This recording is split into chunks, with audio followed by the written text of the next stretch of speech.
So as you guys remember from our last video, we've been working on building this enclosed cabinet and adding cabinets around our washer and dryer and our water heater in the bathroom. So we got all the meat and bones done, all the shelves are done, the framing's done. Now we got to actually make it look pretty. So that's what I'm gonna start doing now.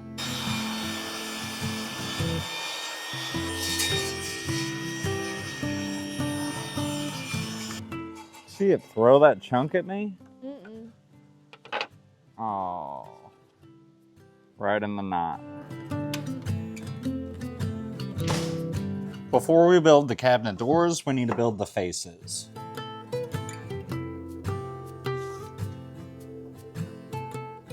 Unfortunately, our light is no longer going to fit right there. And as most of you know, this is a shipping container house, so everything is custom built for the most part, so it's a lot of trial and error.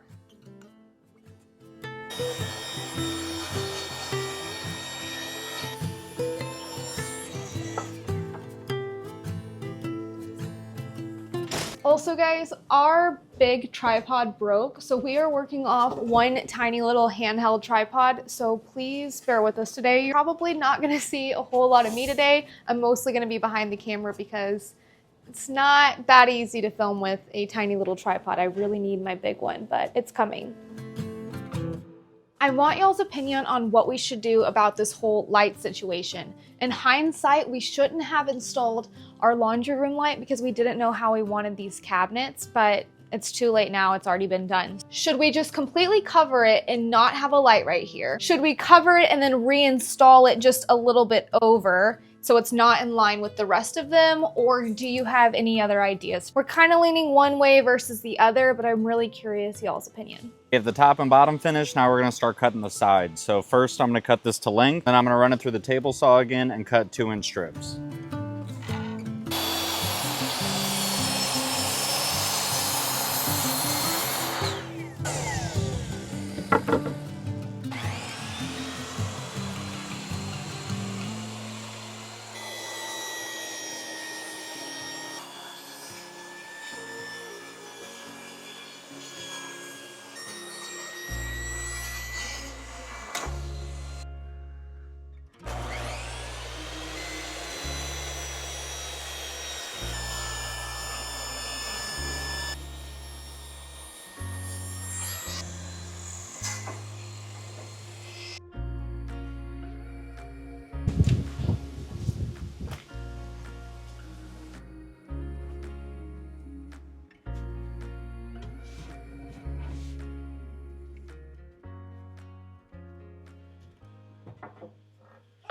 Worked with Bluetti a ton, and for good reason. It's one of those brands we keep coming back to because we actually use it all the time. It's reliable, practical, and honestly a lifesaver when you're off grid and just need a little boost. Their new Elite 100 V2 is a perfect example.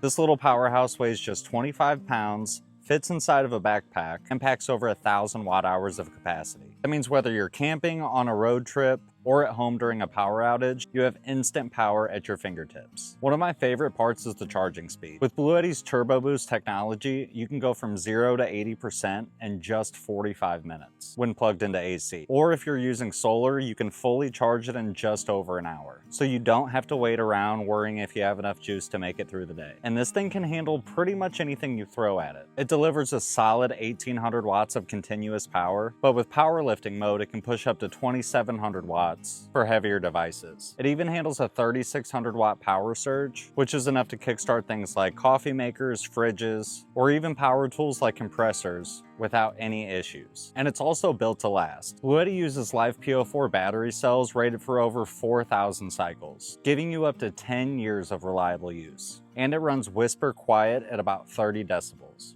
It's nothing like a loud generator. Another cool feature is the UPS function. If the power cuts out, the Elite 100 V2 switches over in less than 10 milliseconds, keeping your Wi-Fi, medical devices, or sensitive electronics running without interruption, which can be life-saving. And that's why we trust Bluetti. It's one of our favorite brands. They're constantly improving their designs, and the Elite 100 V2 really nails that balance of portability, power, and peace of mind. Of course, everything you need to know to get your hands on one of these will be linked down in the description.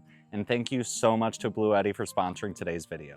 Now let's get back to it. So this is pretty much the general outside part of the face of the frame that we're gonna do. It's just one big square. I have the side pieces in between the top and the bottom pieces. We're gonna attach these together, and then I still have to cut one more piece. We're gonna do a cross piece right here. That way we can separate the bottom from the top, because we don't want you to be able to see the water heater whenever you get into this cabinet. The water heater is kind of gonna just be by itself. We want that to be out of sight. I'm gonna put a cross piece right here. There's gonna be 2 cabinet doors down here for the water heater, and then we'll have 2 large cabinet doors up here for the rest of the cabinets. And then as far as over here goes, we'll build another face on top for this one, so it'll stick out just a little bit, kind of how our kitchen one does. And then we'll do a cover piece from top to bottom right here to cover up the end grain of this plywood. So lots of work to do.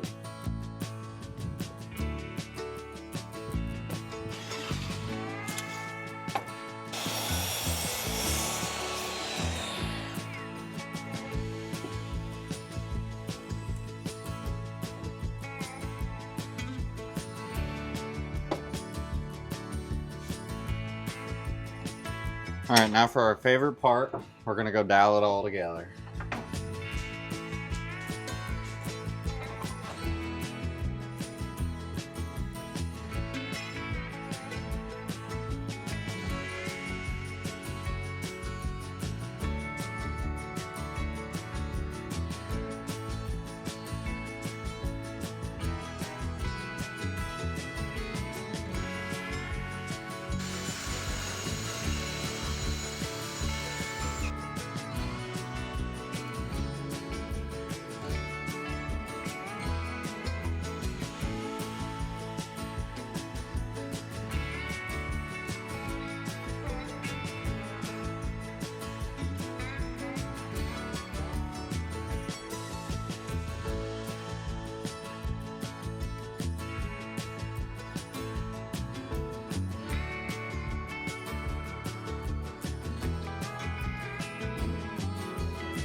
This middle cross piece is the only piece that's going to be in between our 2 side rails. I'm not a cabinet builder. I'm probably don't know the terminology at all, so just bear with me as far as that goes. But this is the only piece that's going to be in between our 2 side rails. The top and the bottom rail are going to be on top and on bottom of these side rails. I need to glue this one piece together, then I'm going to go recheck everything in there, because I want to make sure that it's lined up exactly how I need it to. I don't want it to be a little bit off and then I go put it in there and then it's crooked. After I recheck it, I'll finish this side up and clamp that together, and then while that's drying, we'll finish doing the dowels on the top and the bottom and get that done.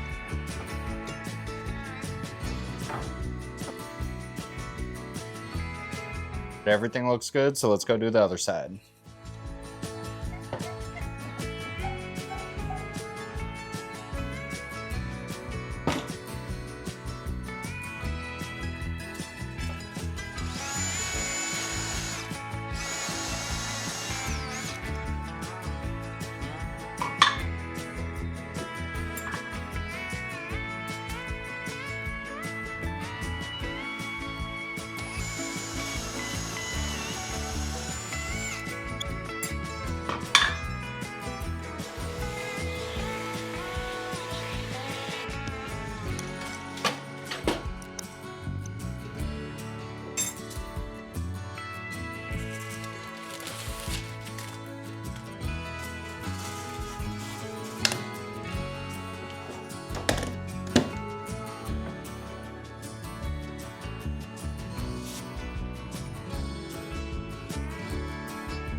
Need to work on our top and bottom pieces. I don't have a clamp that's 9 feet long. What I'm going to do to be able to secure these together and allow them to be able to dry and try and keep that gap really small is on the outsides of the wood. So the sides that's going to be facing the wall that you'll never be able to see. I'm going to use my Craig jig, and I'm going to put a pocket hole in the side of this. That way I can put a hidden screw essentially to be able to hold it together. We're going to drill the pocket holes. We'll glue it up, smash it together the best we can, and then I'll put the screws in.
to get more pressure that way than you trying to pull it yourself.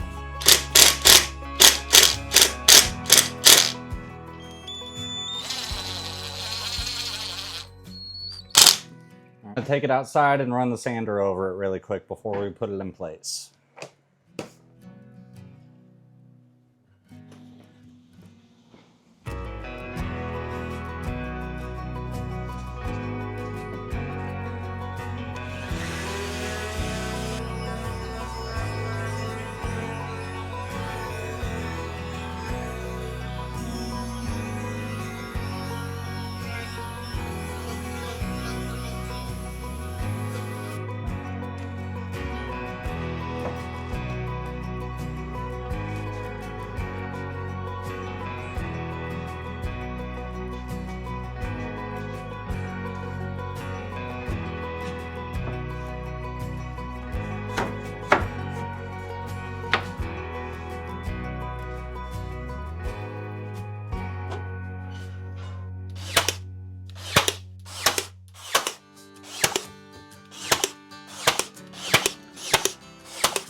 Knock out this top face and then we'll start working on the doors.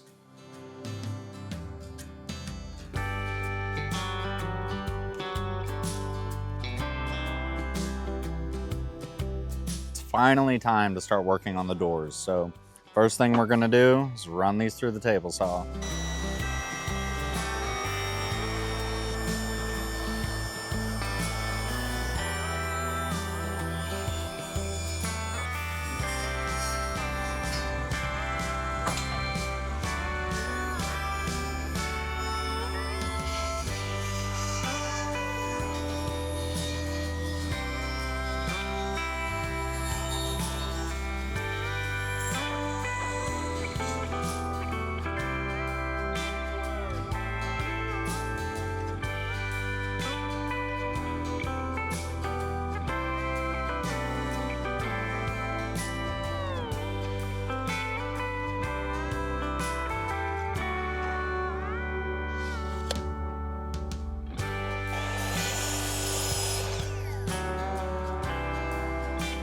Next thing we're gonna do is run our edge pieces through our router table. That way we can just get a nice kind of design edge on the end of it. After we get that done, then we're gonna run I forgot what it's called. After that, we're gonna run a slot cutter bit through the edge right here. That way we have a little channel for our plywood faces to sit inside of.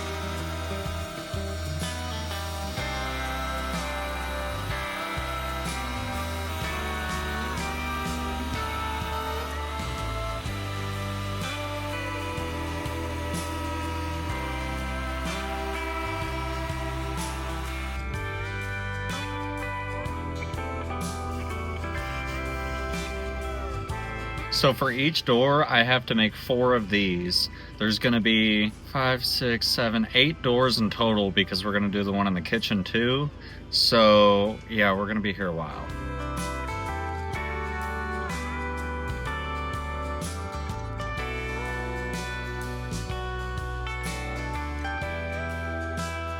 I made a mistake. Luckily I caught it before I started putting it all together, but basically that doesn't really look right. So I'm gonna have to remake these side pieces, probably put it all together and then router it, and then take it apart, put the plywood in. At least I caught it now instead of after I made all of them.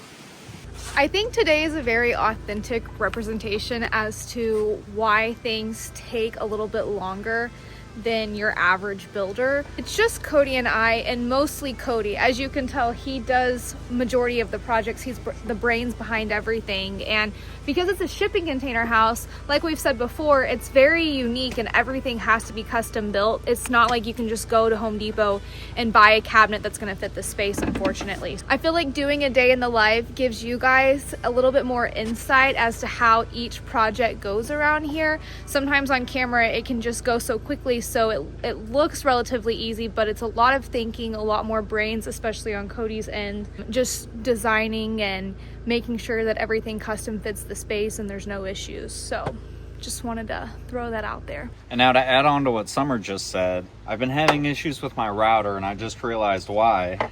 It's not very flat anymore.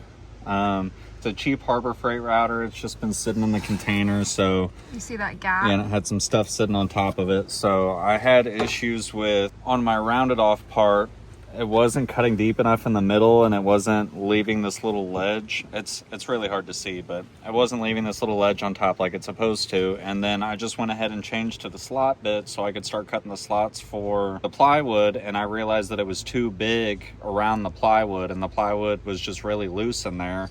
Well, it's because it's not cutting it perfectly flat. It's kind of going up and down as it cuts, so it's making that hole bigger than it should be. And even here you can kind of see how it dips down right there.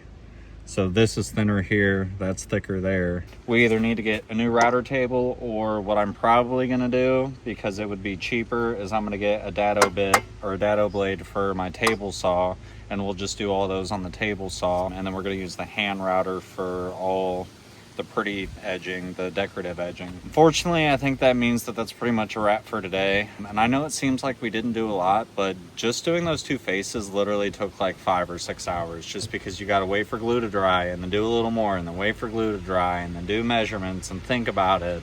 There's a lot. I know it's like a 5 to 15 minute clip, but it's really like 5 to 6 hours worth of work. But to make up for the lack of work, Summer is going to teach y'all how she makes her broccoli and cheddar soup. So be on the lookout for that. It's late, we still need to eat dinner, so I think I'm gonna do something kind of easy, broccoli and cheddar soup, and then little mini subs. I got like these little mini sub breads. If you hear munching and crunching in the background, we just fed the dogs, but let's start on dinner.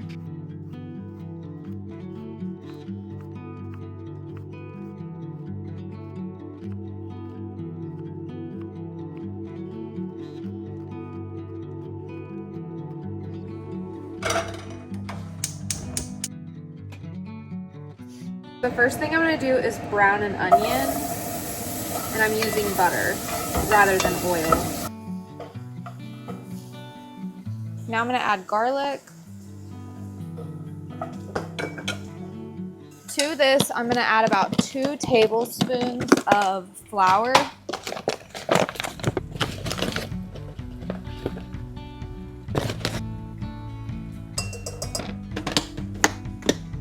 And then we're gonna whisk this until it gets clumpy, kind of like this.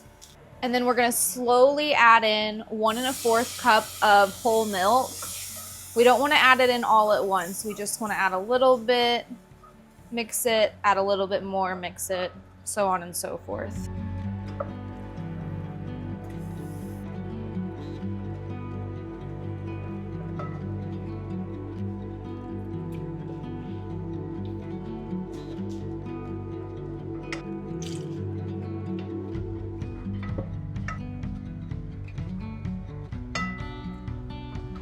And you want to mix it until there's absolutely no more clumps. And then now we're going to add about a cup of broth.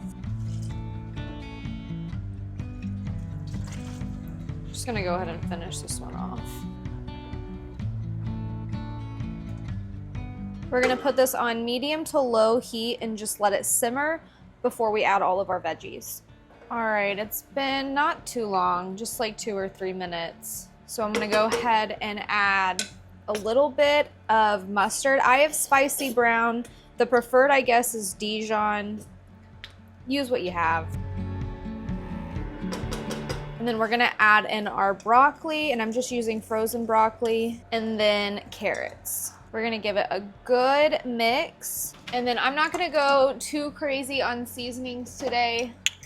I'm just gonna do a little bit of this Trader Joe's onion salt, a little black pepper, a tiny little bit of smoked paprika, just a little bit of onion powder. Or no, garlic powder, my bad. Mix it up. We're gonna put the lid on it, drop it down to low, and let it simmer for about 15-ish minutes. In the meantime, I'm gonna go ahead and make our little mini subs.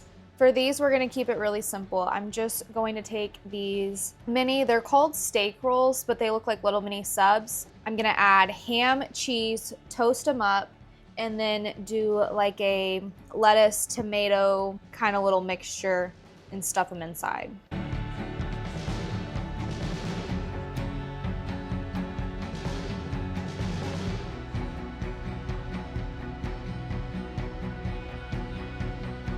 I said ham, but I actually have turkey, so that's what we're using.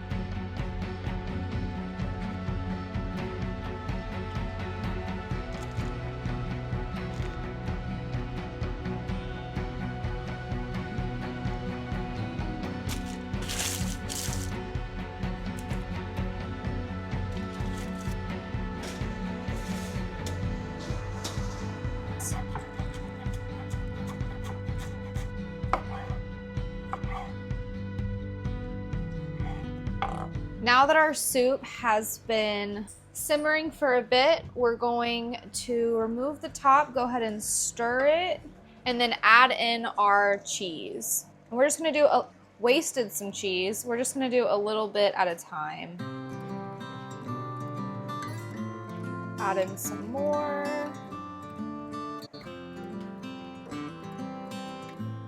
If you don't like a super chunky broccoli and cheddar soup, you can definitely cut down the carrots and cut down the broccoli a little bit more, but we like ours a little bit more on like the thicker, chunkier side. Okay, all of our cheese. Give her another good mix. We're gonna pop the lid back on and just kind of let that sit for a little bit until our subs are ready. Okay, let's build our sandwiches. Cody will just do regular mayo, and then he'll take lettuce and tomato.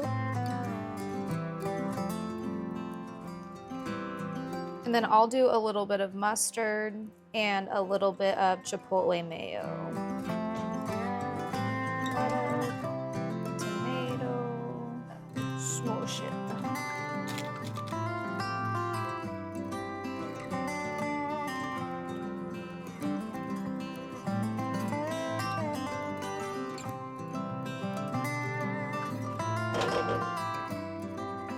And there you have it, broccoli and cheddar soup with many little subs.